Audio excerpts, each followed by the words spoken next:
MotorHomeDiaries.com.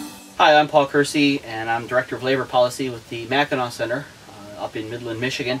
I'm a Detroit native, and I'm taking Motorhome Diaries on a tour of my hometown. It is a real tragedy, but a real cautionary tale about how an overgrown state can backfire. Detroit became a great city based on the auto industry, and we became very rich off of it.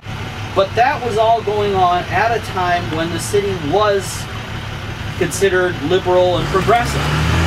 We had two parties in the state that were both committed to a fairly activist role for government. You had these powerful unions, you had this very activist government, and you still had very bone-deep racism. Detroit bought heavily into the urban renewal model cities programs of the 50s and 60s. You had a lot of homeowners who were basically kicked out of their homes for civic improvement purposes, and that created resentments, and that was a big part of what happened that led to the '67 riots. And the '67 riots, like I mentioned, those were a tipping point. You had massive white flight taking place, and then a few years later we had the oil crisis of the 1970s. The foreign imports started to take root, and suddenly we lost what was effectively a monopoly on the car trade. Losing the car business like that by itself wasn't the tragedy. I mean, that obviously I was going to SMART, but because of the extensive and rather burdensome government that we put up in place at both the state and local levels, it was much more difficult for us to develop small and medium-sized businesses that will take their places.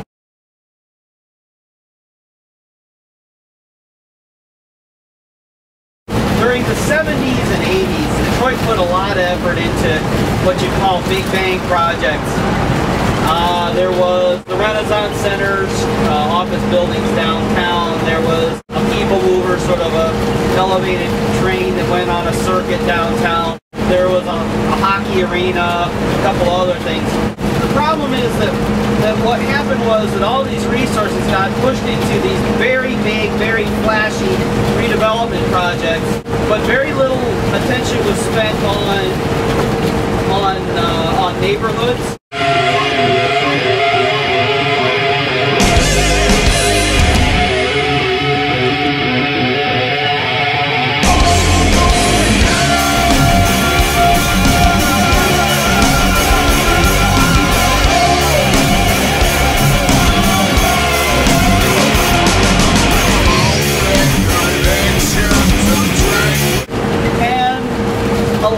What was already there was wasted.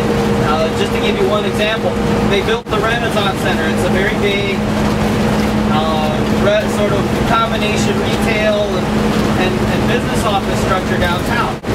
But there were these other buildings downtown, beautiful old Beaux-Arts and other Art Deco structures downtown, and these people lost tenants. So you'll have this big, beautiful, very modern office building and a whole bunch of empty or near empty skyscrapers. So we put this effort into building stuff that we really didn't need. The thing you gotta realize about Detroit is it's a city. It wasn't meant to be an experiment in social science or a case study in urban collapse. It was a place that a lot of people lived, and we had our own history, we had our own culture, we had our own music, we had our own divisions and things we argued about. We had things we all believed in, but it was a real place of its own. Beyond this point, you must proceed to Canada.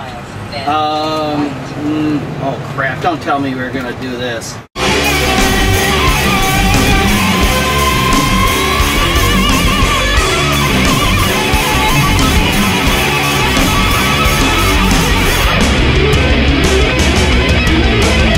What do you think about freedom? Love it, baby. This is what happens when you romanticize government.